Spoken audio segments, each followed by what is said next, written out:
नमस्कार, आप देख रहे हैं झारखंड बुलेटिन। जमशेदपुर और झारखंड की खबरें, लेकिन उससे पहले नजर डालते हैं आज के हेडलाइंस पर। पोस्ट बजट वेबिनार में मोदी ने कहा, कृषि उत्पादों को निर्यात उन्मुख और वैश्विक स्तर पर प्रतिस्पर्धी बनाना जरूरी।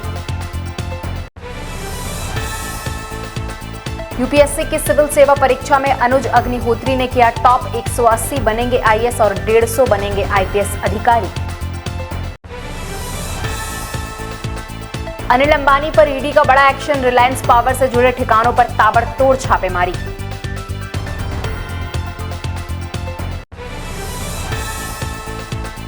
रांची पासपोर्ट ऑफिस को बम से उड़ाने की धमकी, पुलिस मुख्यालय और एसएसपी को मिला धमकी भरा ईमेल।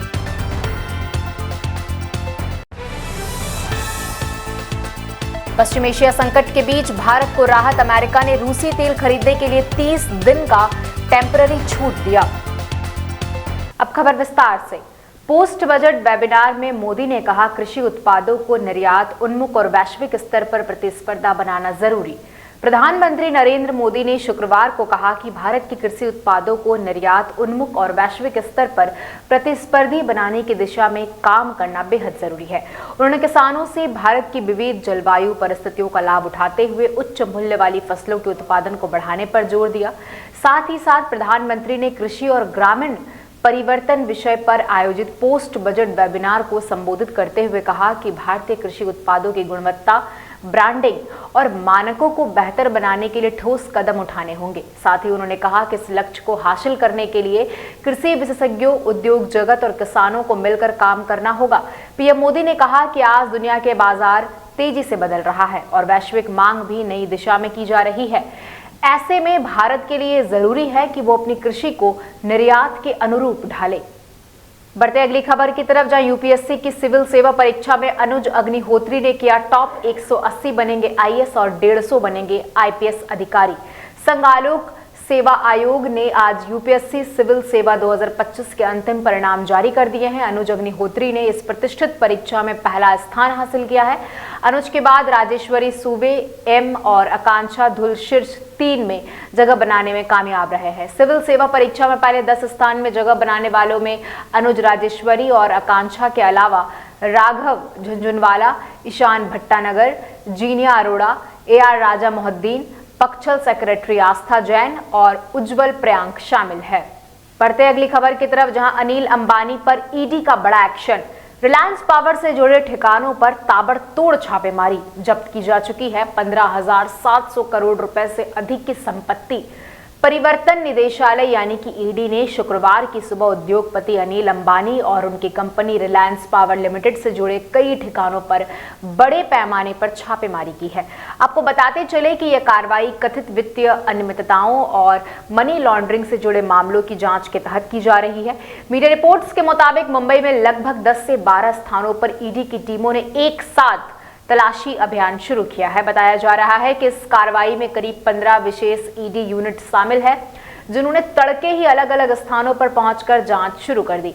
हालांकि अभी तक ईडी की ओर से इस छापेमारी को लेकर कोई आधिकारिक बयान जारी नहीं किया गया है, लेकिन माना जा रहा है कि यह कार्रवाई मनी लॉन्ड्रिंग की व्यापक जांच का हिस्सा है। आपको बताते चले कि जांच एजेंसी के अनुसार अनिल अंबानी समूह से जुड़े विभिन्न संपत्तियों की जब्ती की कुल राशि 15,700 करोड़ रुपए से अधिक हो चुकी है। बढ़ते अगली खबर की तरफ, जहां रांची पासपोर्ट ऑफिस को बम से उड़ाने की धमकी, पुलिस मुख्यालय और एसएसपी को मिला धमकी भरा ईमेल। झारखंड की राजधानी रांची में पासपोर्ट ऑफिस को बम से उड़ाने की धमकी मिलने से हड़कंप मच गया है। ये धमकी ईमेल के जरिए दी गई है। सूचना मिलते ही पुलिस और सुरक्षा एजेंसियां अलर्ट हो गई है और मामले की जांच शुरू कर दी गई है। आपको बताते चले कि कोतवाली डीएसपी प्रकाश सोय के नेतृत्व में भारी संख्या में पुलिस बल और बॉम्ब डिस्पोजल स्क्वाड की टीम पासपोर्ट ऑफिस पहुंचकर मामले की जांच में जुट गई है। उन्होंने मॉल और आसपास के क्षेत्रों की घेराबंदी कर दी तथा सीफनर डॉग्स के साथ व्यापक सर्च ऑपरेशन शुरू किया है। हालांकि जांच में किसी भी तरीके का संदिग्ध वस्तु नहीं मिला है। कोतवाली डीएसपी प्रकाश सोय ने बताया कि धमकी वाले ईमेल की तकनीकी जांच चल रही है। एहतियातन पूरे गैलेक्सी मॉल की जांच की जा रही है और इसी मॉल में पासपोर्ट कार्यालय अवस्थित है। बढ़ते अगली खबर की तरफ, जहां पश्चिम एशिया संकट के बीच भारत को राहत, अमेरिका ने रूसी तेल खरीदने के लिए 30 दिन का टेम्पररी छूट दिया। अमेरिका ने भारत को इस रूस से कच्चा तेल खरीदने के लिए 30 दिन का टेम्पररी वेवर दिया है और यह जानकारी अमेरिका के ट्रेजरी डिपार्टमेंट के सेक्रेटरी स्कॉट बेसेंट ने दी। शुक्रवार को सोशल मीडिया प्लेटफॉर्म एक्स पर जारी स्टेटमेंट में स्कॉट बेसेंट ने कहा कि ये 30 दिन की टेम्पररी छूट भारतीय रिफाइनर्स को रूसी ऑयल खरीदने की अनुमति देने के लिए दी गई है। आपको बताते चले कि उन्होंने बताया है कि वेस्ट एशिया में चल रहे वॉर और तनाव के कारण ग्लोबल ऑयल सप्लाई प्रभावित हुई है और ऐसे में यह फैसला इसीलिए लिया गया है ताकि इंटरनेशनल मार्केट में ऑयल की सप्लाई लगातार बनी रहे और एनर्जी मार्केट में संकट की स्थिति ना बने। आपको बताते चले कि वेस्ट एशिया में बढ़ते मिलिट्री टेंशन के कारण ऑयल सप्लाई और ट्रांसपोर्टेशन पर असर पड़ा है, जिससे कई देशों की एनर्जी जरूरतों पर दबाव बढ़ गया है। और अब बढ़ते हैं हमारी अगली खबर की तरफ, जहां भारत ने इंग्लैंड को 7 रन से हराया। T20 वर्ल्ड कप के फाइनल में न्यूजीलैंड से होगा मुकाबला। फाइनल मुकाबले के लिए सज धज कर तैयार है अहमदाबाद का Narendra Modi stadium. India cricket team ने इंग्लैंड को 7 रन से हराकर ICC men's T20 world cup 2026 के फाइनल में जगह बना ली है और अब खिताबी मुकाबले में भारत का सामना न्यूजीलैंड से होगा। और आपको बताते चले कि सेमीफाइनल मुकाबले में भारत ने पहले बल्लेबाजी करते हुए निर्धारित ओवरों में प्रतिस्पर्धी स्कोर खड़ा किया। जवाब में इंग्लैंड की टीम लक्ष्य का पीछा करते हुए अंत तक संघर्ष करती रही, लेकिन भारतीय गेंदबाजों की शानदार गेंदबाजी के सामने वह लक्ष्य से 7 रन पीछे रह गई। मैच के आखिरी ओवरों में भारतीय गेंदबाजों ने दबाव बनाए रखा और इंग्लैंड के बल्लेबाजों को बड़े शॉट खेलने का मौका ही नहीं दिया। इसी के साथ भारत ने रोमांचक जीत दर्ज कर फाइनल का टिकट पक्का कर लिया है और अब टूर्नामेंट का फाइनल मुकाबला भारत और न्यूजीलैंड के बीच अहमदाबाद के नरेंद्र मोदी स्टेडियम में होगा। बढ़ते अगली खबर की तरफ, जहां हजारीबाग में कोयला व्यवसायी की हत्या, भागते अपराधियों के स्कॉर्पियो से कुचलकर एक की मौत। बड़का गांव में दोहरी मौत की घटना से इलाके में सनसनी। नोपुखुर्द गांव निवासी कोयला व्यवसायी रोहित साव की अज्ञात अपराधियों ने धारदार हथियार से हत्या कर दी। हमले में रोहित साव की मौके पर ही मौत हो गई। मिली जानकारी के अनुसार स्कॉर्पियो से पहुंचे अपराधियों ने रोहित साव पर अचानक धारदार हथियार से हमला कर दिया। हमले वो गंभीर रूप से घायल होकर मौके पर ही गिर पड़ा और उसकी वहीं मौत हो गई। आपको बताते चले कि घटना को अंजाम देने के बाद अपराधी स्कॉर्पियो से भागने के क्रम में अपराधियों के स्कॉर्पियो से सड़क पर मौजूद कई लोगों को अपनी चपेट में ले लिया और इस दौरान नपुखुर्द निवासी प्रदीप साव गंभीर रूप से घायल हो गए। आपको बताते चले कि स्थानीय लोगों की मदद से उसे अस्पताल ले जाया गया, जहां इलाज के दौरान उसकी मौत हो गई। बढ़ते अगली खबर की तरफ, जहां धनबाद में साइबर ठगी के पैसों से जेवर खरीद रहा युवक गिरफ्तार। आसनसोल पुलिस ने दबोचा। धनबाद में साइबर अपराध से जुड़े एक बड़े नेटवर्क का खुलासा हुआ है। पश्चिम बंगाल के आसनसोल पुलिस ने साइबर ठगी के पैसों से सोने और हीरे के जेवर खरीदने वाले एक युवक को सरायकेला इलाके से गिरफ्तार किया है। गिरफ्तार आरोपी की पहचान पूर्वी टूंडी के मेरवा वटान निवासी विश्वजीत कुमार दास के रूप में हुई है। आसनसोल पुलिस के अधिकारियों ने बताया कि विश्वजीत कुमार दास के खिलाफ कई अहम सबूत मिले हैं और इन्हीं सबूतों के आधार पर पुलिस ने उसकी तलाश शुरू की थी।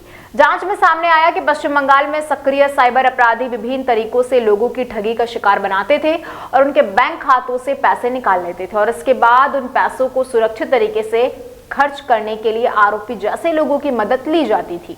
पुलिस के अनुसार विश्वजीत कुमार दास का प्रमुख काम साइबर ठगी से आए पैसों को ज्वेलरी दुकानों में खर्च करना था। वो अलग अलग शहरों की ज्वेलरी दुकानों में जाकर सोने और हीरे के महंगे जेवर खरीदता था और इससे ठगी के पैसों को ट्रेस करना मुश्किल हो जाता था। मिलते एक छोटे से ब्रेक के बाद, और ब्रेक के बाद हम जानेंगे तमाम बड़ी खबरें। जोहार इस पावन धरती को, जोहार इस मिट्टी की खुशबू को, जोहार हर उस आवाज को जो सच के लिए उठती है। जंगल की सरसराहट से लेकर शहर की हलचल तक, गांव की चौपाल से लेकर विकास की हर राह तक, जनता की समस्या, सड़क, अस्पताल, स्कूल, पंचायत बैठक, उद्योग और बाजार, चुनावी हलचल, हर खबर, हर मुद्दा, हर सवाल अब गूंजेगा बुलंद आवाज में। कोल्हान की आवाज, क्योंकि ये सिर्फ खबर नहीं, ये है आपकी अपनी पहचान, आपकी अपनी आवाज। जोहार, कोल्हान की आवाज, सच आपके साथ।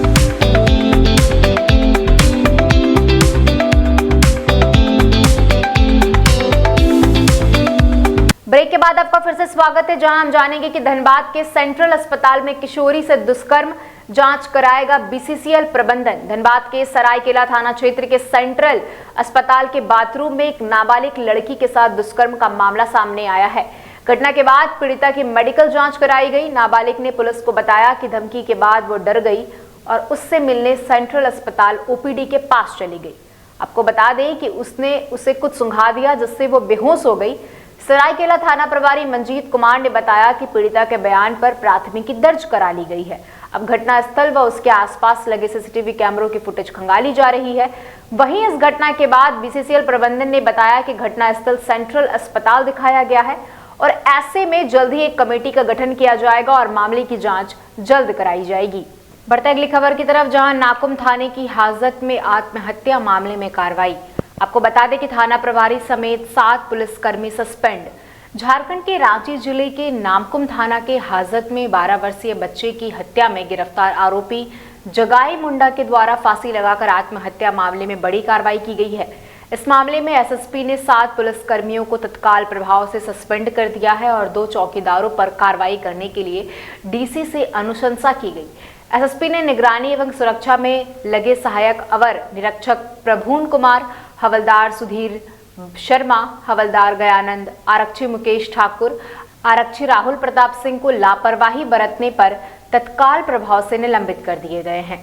वहीं चौकीदार रेहान अंसारी एवं महानंद टोपो पर कार्रवाई के लिए उपायुक्त को आवेदन किया गया है। इंस्पेक्टर सह थाना प्रभारी को निलंबित करने के लिए अग्रतर कार्रवाई की जा रही है। मामले की जांच बुंडू थाना प्रभारी राजकुमार वर्मा को दी गई है। बढ़ते अगली खबर की तरफ, जहां बिहार के समीकरण पर बोले झामुमो महासचिव विनोद पांडे, भाजपा ने की नीतीश कुमार की राजनीतिक हत्या। बिहार में बदलते राजनीतिक समीकरण को लेकर झारखंड की सत्ताधारी पार्टी झारखंड मुक्ति मोर्चा ने भारतीय जनता पार्टी पर तीखा हमला बोला है।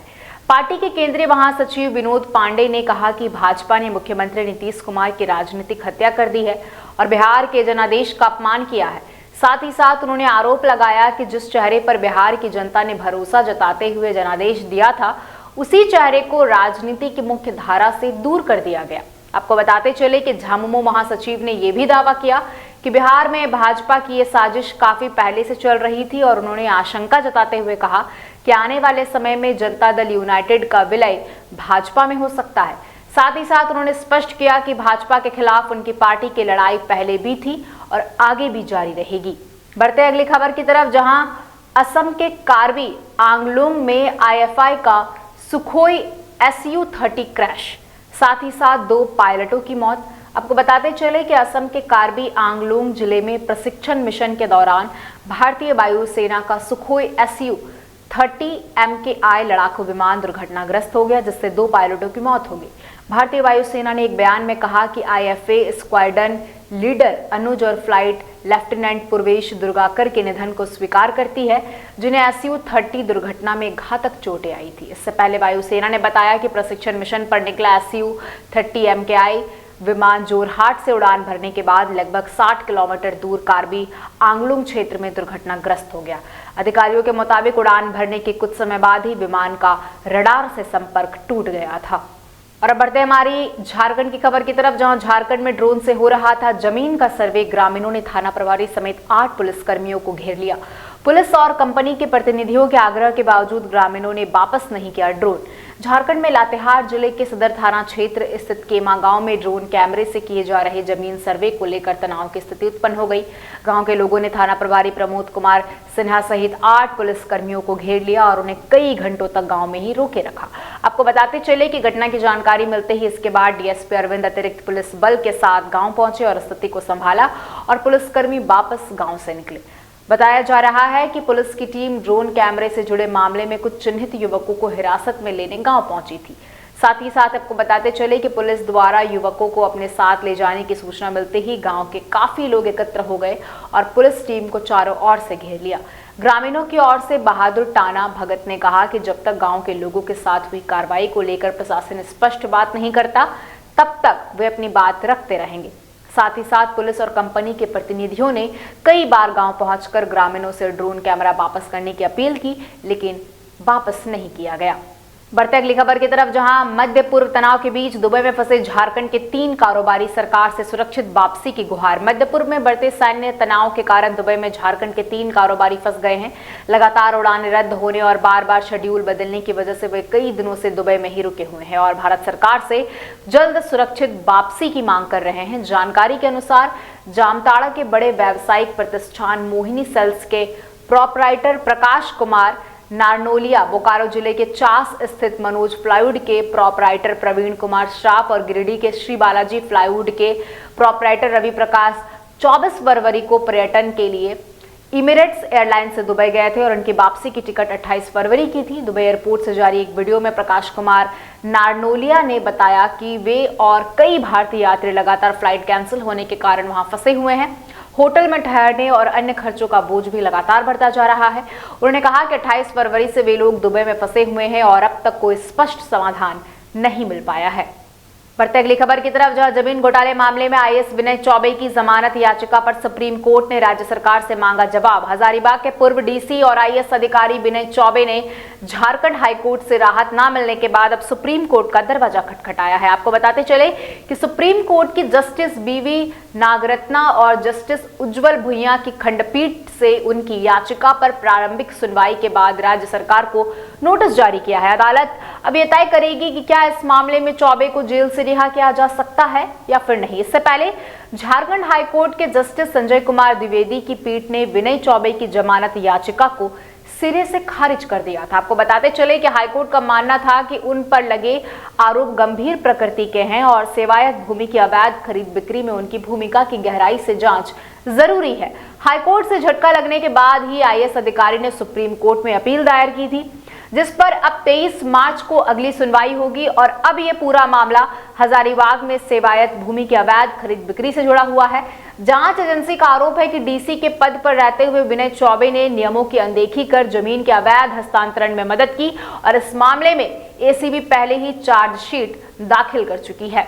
बढ़ते अगली खबर की तरफ, जहां जीसीडी बेंगलुरु ट्रेन से 5 नाबालिगों का रेस्क्यू दिहाड़ी मजदूरी के लिए ले जाने की आशंका। गुप्त सूचना के आधार पर कार्रवाई करते हुए आरपीएफ की टीम ने जसीडीह से बेंगलुरु जा रही साप्ताहिक एक्सप्रेस ट्रेन से 5 नाबालिग बच्चों को रेस्क्यू किया है। जानकारी के अनुसार मधुपुर की आश्रय संस्था को दिल्ली स्थित जीआरसी हेल्पलाइन से सूचना मिली थी कि इस ट्रेन में बड़ी संख्या में नाबालिग बच्चों को बाहर ले जाया जा रहा है। आपको बताते चले कि आरपीएफ की टीम ने जामताड़ा स्टेशन के पास ट्रेन की जांच की। तलाशी के दौरान 5 नाबालिग बच्चों को बरामद किया गया। आपको बताते चले साथ ही साथ कि जीआरसी से मिली प्रारंभिक सूचना में ट्रेन में करीब 25 बच्चों की होने की बात कही गई थी, लेकिन जांच के दौरान केवल 5 बच्चे ही मिले। बताया गया कि ये सभी बच्चे उत्तर प्रदेश के गोंडा जिले के विभिन्न क्षेत्रों के रहने वाले हैं। अब देख रहे थे जीटीए न्यूज। फिर मिलेंगे झारखंड व जमशेदपुर की तमाम बड़ी खबरों के साथ और तब तक के लिए हमारे चैनल को लाइक और सब्सक्राइब करना ना भूलें।